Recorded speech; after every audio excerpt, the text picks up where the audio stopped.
अरे क्यों भाई मगन? बोल जगन। आज तुम बड़े जोश में दिख रहे हो। जिंदगी में कुछ अच्छा चल रहा है क्या? हाँ, बिल्कुल सही कहा।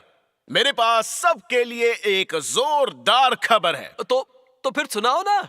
मैंने गवाही सुनी है कि प्रभु देह धारण करके गुप्त रूप से आ गए हैं। क्या देह धारण किया है? हाँ और चुपके से आ गए हैं? हाँ भाई हाँ। मैं नहीं मानता। हाँ, क्योंकि बाइबल ने भविष्यवाणी की है कि प्रभु बादलों पर उतर कर आएंगे और हम सब उन्हें देखेंगे। क्या दृश्य होगा वो! बिजली कड़केगी, बादल गरजेंगे, फौजी मार्च करेंगे, धरती और स्वर्ग थर्रा उठेंगे, हर तरफ खुशियां होंगी, जबरदस्त जोश होगा, जय जयकार गूंजेगी, उमंग और उल्लास होगा। अरे तुम तो नशे में लग रहे हो। हाँ, क्यों नहीं? तुम्हें कहानी का सिर्फ एक हिस्सा पता है, पूरी कहानी नहीं। अच्छा, ये आइडिया तुम्हें मिला कहाँ से? प्रकाशित वाक्य 1:7 में इस बारे में क्या लिखा है? देखो, वह बादलों के साथ आने वाला है और हर एक आंख उसे देखेगी, वरन जिन्होंने उसे बेधा था वे भी उसे देखेंगे और पृथ्वी के सारे कुल उसके कारण छाती पीटेंगे। अच्छा, तुमने अभी कहा प्रभु जब बादलों पर आएंगे तो लोगों में उमंग और जोश होगा। तो मैंने क्या कहा? तो ये बात कहां से आई कि पृथ्वी के सारे कुल उसके कारण छाती पीटेंगे? है? बोलो। है? हैं?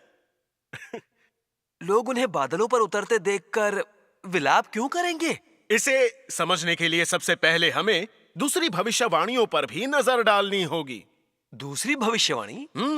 बाइबल में प्रभु के लौटने के बारे में और भी बहुत सी भविष्यवाणियां हैं। अच्छा, बादलों पर सवार होकर आना ही प्रभु के लौटने का एकमात्र रास्ता नहीं है। तो क्या तुम्हारे कहने का मतलब है कि प्रभु दूसरे रास्तों से आएंगे? हाँ, बिल्कुल। अब बताओ, प्रकाशित वाक्य 16:15 में क्या लिखा है? देख, मैं चोर के समान आता हूँ। और मत्ती 25:6 में? आधी रात को धूम मची, देखो दूल्हा आ रहा है, उससे भेंट करने के लिए चलो। और प्रकाशित वाक्य 3:20 में? देख, मैं द्वार पर खड़ा हुआ खटखटाता हूँ, यदि कोई मेरा शब्द सुनकर द्वार खोलेगा तो मैं उसके पास भीतर आकर उसके साथ भोजन करूंगा और वह मेरे साथ। क्या बात है। और लूका 17 में? अरे बात सुन। यहाँ तुम्हें बाइबल पर मीटिंग करनी है क्या? मैं तो सिर्फ प्रभु के लौटने के तरीकों की बात कर रहा हूँ। तो क्या बाइबल के इन अंशों से साबित होता है कि प्रभु दूसरे रास्तों से आएंगे? तुम नहीं बता पाए? हाँ। आधी रात को धूम मची, हाँ। मैं द्वार पर खड़ा हुआ खटखटाता हूँ, मैं चोर के समान आता हूँ। तो क्या तुम्हें इससे कुछ समझ में नहीं आ रहा? मुझे तो लग रहा है। तुम्हें क्या लग रहा है? मुझे तो लग रहा है कि मैं उलझ गया हूँ। अरे नहीं, बेहतर होगा तुम ही समझाओ। सुनो, अगर प्रभु का बादलों पर आना ही एकमात्र रास्ता है तो फिर मैं चोर के समान आता हूँ वाली भविष्यवाणी कैसे पूरी होगी? तुम सही कह रहे हो। अगर हर कोई उन्हें बादलों पर आते देखेगा तो दूल्हा आ रहा है, उससे भेंट करने के लिए चलो कहकर चिल्लाने की या मैं द्वार पर खड़ा हुआ खटखटाता हूँ की जरूरत होगी? अच्छा, लगता है उनके आने का यही एकमात्र रास्ता नहीं है। सही कहा। अच्छा, आगे बताओ। प्रभु की भविष्यवाणी के अनुसार पहले वे गुप्त रास्ते से आएंगे और बाद में लोगों के सामने आएंगे। आधी रात को धूम मची, मैं द्वार पर खड़ा हुआ खटखटाता हूँ और मैं चोर के समान आता हूँ। इसका अर्थ है प्रभु का गुप्त रास्ते से आना। देखो, वह बादलों के साथ आने वाला है, मतलब प्रभु का लोगों के सामने आना। इस तरह से प्रभु की भविष्यवाणियां पूरी होंगी। ओह, तो इसका मतलब है कि प्रभु पहले गुप्त रूप से आएंगे और फिर लोगों के सामने। बिल्कुल। अरे, तो वे गुप्त रूप से क्यों आएंगे? गुप्त रूप से आने का मतलब है परमेश्वर का देह धारण करके मनुष्य के पुत्र के रूप में धरती पर आना। देह धारण करके मनुष्य के पुत्र के रूप में? भविष्यवाणी में इसका कोई आधार है? इसका आधार भविष्यवाणी में है। प्रभु यीशु ने कई बार भविष्यवाणी की है कि वे मनुष्य के पुत्र के रूप में लौटेंगे, मनुष्य के पुत्र के रूप में प्रकट होंगे और मनुष्य के पुत्र के रूप में आएंगे। उदाहरण के रूप में क्या तुम बताओगे मुझे कि लूका 17:24-25 में क्या लिखा है? क्योंकि जैसे बिजली आकाश के एक छोर से कौंध कर आकाश के दूसरे छोर तक चमकती है, वैसे ही मनुष्य का पुत्र भी अपने दिन में प्रकट होगा। परंतु पहले अवश्य है कि वह बहुत दुख उठाए और इस युग के लोग उसे तुच्छ ठहराएं। भविष्यवाणी में वाकई इसका आधार है। अच्छा, तो मनुष्य का पुत्र का क्या मतलब? मनुष्य का पुत्र, इसका मतलब है कि सामान्य मानवता के साथ इंसान के माध्यम से जन्म लेना। अगर ये कोई आत्मा या आध्यात्मिक हस्ती है तो हम इसे मनुष्य का पुत्र नहीं कह सकते। हाँ, सही कहा। इसीलिए मनुष्य के पुत्र के रूप में प्रकट होने और मनुष्य के पुत्र के रूप में आने के बारे में प्रभु की भविष्यवाणियों का मतलब प्रभु का देहधारी के रूप में लौटना है। अगर परमेश्वर देहधारी ना हो तो उन्हें मनुष्य का पुत्र नहीं कहा जा सकता। जिस तरह आत्मा के रूप में यहोवा परमेश्वर को मनुष्य का पुत्र नहीं कहा जा सकता। ओ, तो मनुष्य के पुत्र के रूप में आने का अर्थ है देहधारी परमेश्वर। सही कहा। ये सब कितना बड़ा रहस्य है। लेकिन प्रभु यीशु ने भी ये भविष्यवाणी की थी, परंतु पहले अवश्य है कि वह बहुत दुख उठाएं और इस युग के लोग उसे तुच्छ ठहराएं। इसका मतलब ये प्रभु के देहधारी के रूप में लौटने का और भी बड़ा प्रमाण है। अब तुम ही बताओ, अगर ये सच है कि प्रभु बादलों पर ही लौटे तो उनकी कही भविष्यवाणी कैसे पूरी होगी? सही है। अगर प्रभु केवल बादलों पर ही लौटे तो किसकी हिम्मत है कि उनका विरोध करे या उन्हें नकारे? हाँ, अब तुम समझे।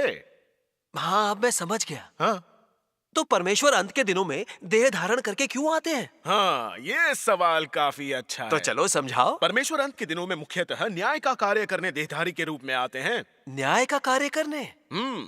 सर्वशक्तिमान परमेश्वर कहते हैं, इस समय जब परमेश्वर देहधारी हुआ तो उसका कार्य प्राथमिक रूप में ताड़ना और न्याय के द्वारा अपने स्वभाव को व्यक्त करना है। इसे नींव के रूप में उपयोग करके वह मनुष्य तक अधिक सत्य को पहुंचाता है, अभ्यास करने के और अधिक मार्ग दिखाता है और इस प्रकार मनुष्य को जीतने और मनुष्य को उसके भ्रष्ट स्वभाव से बचाने के अपने उद्देश्य को प्राप्त करता है। राज्य के युग में परमेश्वर के कार्य के पीछे यही निहित है।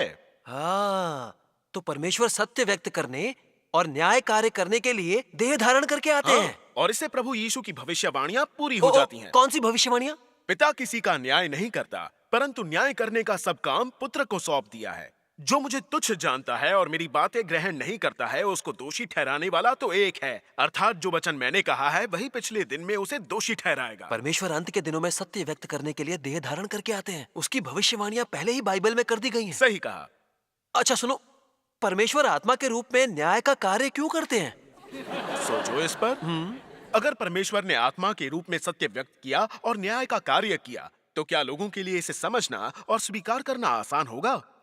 अच्छा, इससे मुझे याद आया, बाइबल में लिखा है, सब लोग गर्जन और बिजली और नरसिंगे के शब्द सुनते और धुआं उठते हुए पर्वत को देखते रहे और देख के कांपकर दूर खड़े हो गए।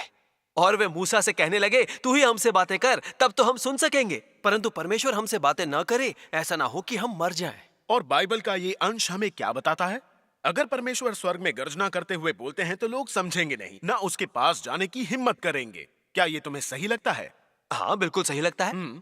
यहोवा परमेश्वर ने मूसा से कहा था, तू मेरे मुख का दर्शन नहीं कर सकता, क्योंकि मनुष्य मेरे मुख का दर्शन करके जीवित नहीं रह सकता। और इसीलिए परमेश्वर को न्याय का कार्य करने के लिए देह धारण करके आना पड़ता है। सर्वशक्तिमान परमेश्वर कहते हैं, यदि उसने आत्मा के तरीके से सीधे तौर पर मनुष्य को बचाने का प्रयास किया होता तो मनुष्य उसके उद्धार को प्राप्त करने में असमर्थ होता। और यदि परमेश्वर सृजित मनुष्य का बाहरी रूप धारण नहीं करता तो मनुष्य के लिए इस उद्धार को पाने का कोई मार्ग नहीं होता, क्योंकि मनुष्य किसी भी तरीके से उस तक नहीं पहुंच सकता है। उसी प्रकार जैसे कोई भी मनुष्य यहोवा के बादल के पास नहीं जा सकता था, केवल सृष्टि का एक मनुष्य बनने के द्वारा ही, अर्थात अपने वचन को देह में रखकर ही वो मनुष्य बनेगा। वह व्यक्तिगत रूप से वचन के कार्य को उन सभी मनुष्यों में कर सकता है जो उसका अनुसरण करते हैं।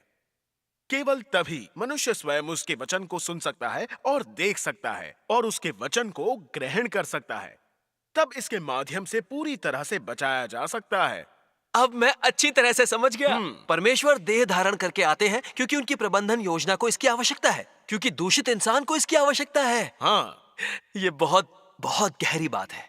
परमेश्वर के गुप्त रूप से देह धारण करके आने की अहमियत तो और भी ज्यादा है। ओह, और भी ज्यादा? बाइबल में भविष्यवाणी की गई है कि जब प्रभु लौटेंगे तो वे अच्छे सेवकों को दुष्ट सेवकों से, बकरियों को भेड़ों से, घास को गेहूं से और बुद्धिमान कुंवारियों को मूर्ख कुंवारियों से अलग कर देंगे। हाँ, ऐसा ही है। पर कार्य करने के लिए परमेश्वर का देह धारण करके आने से इसका क्या मतलब? मैं तुम्हें इसकी एक मोटी सी मिसाल देता हूँ। हाँ, तो दो ना। अगर राजा जनता से सहानुभूति दिखाना और गद्दारों को उखाड़ फेंकना चाहता है तो इसका बेहतरीन तरीका क्या है? जाहिर है, सादे लिबास में छानबीन करना। हाँ, सही कहा। अगर राजा अपने रथ पर सवार होकर हाँ। शाही सुरक्षा कर्मियों से घिरा पूरी शानो शौकत से निकले तो राज कर्मचारी उसका स्वागत करने के लिए एक दूसरे पर टूट पड़ेंगे और कोई भी गलती नहीं बिल्कुल करेगा। सही। और इस तरह से कौन वफादार है और कौन गद्दार, ये अंतर करना मुश्किल हो जाएगा। बिल्कुल, परमेश्वर कार्य करने के लिए ही देहधारी होकर आते हैं। हाँ, मैं समझ गया। हैं? तुम्हारा कहना है कि परमेश्वर का देह धारण करना लोगों को उजागर करने के लिए अधिक उपयुक्त है। हाँ, और सुनो, अगर परमेश्वर सीधे बादलों पर आए और किसी को दुष्ट सेवक कहें, किसी को बकरी कहें, किसी को मूर्ख कुंवारी कहें, तो क्या तुम आश्वस्त हो जाओगे? बिना तथ्यों के सत्य उजागर करने पर मैं तो आश्वस्त नहीं होऊंगा। इसलिए जब परमेश्वर देह धारण करके कार्य करने आते हैं तो इससे सभी लोग उजागर होते हैं। जो लोग सत्य खोजकर परमेश्वर की वाणी सुनते हैं वे बुद्धिमान कुंवारियां हैं। वे सर्वशक्तिमान परमेश्वर के वचनों और कार्यों में परमेश्वर का प्रकटन देखते हैं और वे उनकी वापसी का स्वागत करते हैं। परमेश्वर की भेड़ उनकी वाणी सुनती है। चूंकि परमेश्वर सामान्य नजर आते हैं, इसलिए मूर्ख कुंवारियां उन्हें लापरवाही से आंकती हैं, उनका विरोध और बहुत तिरस्कार करती हैं, और उससे दुष्ट लोग उजागर होते हैं। क्या बात है! परमेश्वर के देह धारण करके कार्य करने से वाकई लोग अपनी किस्म के मुताबिक छंट जाते हैं। परमेश्वर बहुत बुद्धिमान है। अंत के दिनों में परमेश्वर कार्य करने, सत्य व्यक्त करने, न्याय कार्य करने, लोगों को शुद्ध करने और उन्हें बचाने और भयंकर आपदा से पहले विजेताओं का समूह बनाने के लिए देह धारण करके आते हैं। फिर परमेश्वर भयंकर आपदा लाकर इनाम और सजा देना शुरू करते हैं और उसके बाद वे सभी देशों और लोगों के सामने प्रकट होते हैं। अरे वाह! तो ये है परमेश्वर के कार्य के चरण। सर्वशक्तिमान परमेश्वर के अंत के दिनों के कार्य को स्वीकारने वाले लोग परमेश्वर के वचनों में ताड़ना का अनुभव करके शुद्ध हो जाते हैं और उन्हें परमेश्वर के राज्य में लाया जाता है और वे परमेश्वर के वादों और आशीषों का आनंद उठाते हैं। लगता है प्रभु की वापसी के स्वागत में मुख्य बात है प्रभु की वाणी को सुनना और अंत के दिनों में गुप्त रूप से देहधारी परमेश्वर के लिए कार्य को स्वीकारना। हाँ, ये सही है। सर्वशक्तिमान परमेश्वर कहते हैं, कई लोग मैं क्या कहता हूं इसकी परवाह नहीं करते हैं, किंतु मैं ऐसे हर तथाकथित संत को बताना चाहता हूं जो यीशु का अनुसरण करते हैं कि जब तुम लोग यीशु को एक श्वेत बादल पर स्वर्ग से उतरते हुए अपनी आंखों से देखो तो ये धार्मिकता के सूर्य का सार्वजनिक प्रकटन होगा। शायद वह तुम्हारे लिए एक बड़ी उत्तेजना का समय होगा, मगर तुम्हें पता होना चाहिए कि जिस समय तुम यीशु को स्वर्ग से उतरते हुए देखोगे तो यही वह समय भी होगा जब तुम दंड दिए जाने के लिए नीचे नरक चले जाओगे। यह परमेश्वर की प्रबंधन योजना की समाप्ति की घोषणा होगी और ये तब होगा जब परमेश्वर सज्जन को पुरस्कार और दुष्ट को दंड देगा, क्योंकि परमेश्वर का न्याय मनुष्य के संकेतों को देखने से पहले ही समाप्त हो चुका होगा, जब वहां सिर्फ सत्य की अभिव्यक्ति ही होगी। सर्वशक्तिमान परमेश्वर के वचन एकदम स्पष्ट हैं। अगर लोग मूर्खता से प्रभु यीशु के सबके सामने बादलों पर उतरने का इंतजार करें और जब वे गुप्त रूप से आए तो उनके कार्य को नकार दें और उसका विरोध करें, तो उसके नतीजे भयंकर और कल्पना से परे होंगे। अगर आप उस समय का इंतजार करें जब परमेश्वर सबके सामने बादलों पर उतर कर आएंगे और तब आप उन्हें स्वीकार करेंगे, फिर तो ये समंदर में नाव के छेदों को भरने जैसी बात हुई। तब तक बहुत देर हो जाएगी। अच्छा सुनो, अब मुझे जाना होगा। अरे अरे, तुम कहां जा रहे हो? सर्वशक्तिमान परमेश्वर के अंत के दिनों के कार्य की जांच करने। ये वाकई समझ गया है।